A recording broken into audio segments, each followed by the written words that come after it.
మహబూబ్ నగర్ జిల్లాలో జంట హత్యలకు సంబంధించిన కేసును పోలీసులు ఛేదించారు. ఈ నెల 11న బండమీదిపల్లిలో ఒకరిని, 12న కల్వకుర్తి మండల శివారులో మరొకరిని దేశీయ పిస్తోల్తో కాల్చి చంపారు. కేసు నమోదు చేసుకున్న పోలీసులు 15 రోజుల్లోనే నిందితులను అదుపులోకి తీసుకున్నారు.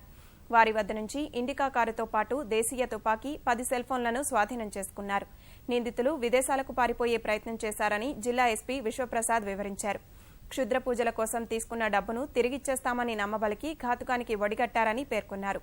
మరో కేసులో శీతల పానీయాలలో నిద్రమత్తులు కలిపి దొంగతనాలకు పాల్పడుతున్న మహిళను పోలీసులు అరెస్టు చేశారు. ఆమె నుంచి 3.5 తులాల బంగారం, 36 తులాల వెండి వస్తువులు స్వాధీనం చేసుకున్నారు.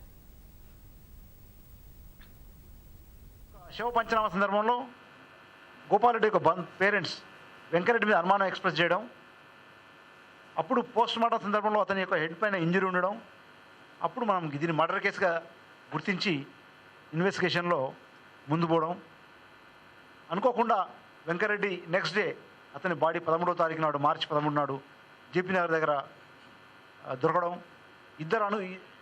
గోపాలరెడ్డిని చంపిన వ్యక్తి వెంకరెడ్డి కూడా చంపబడి ఉండడం కూడా ఈ కేసుని మరో మలుపు తింపింది.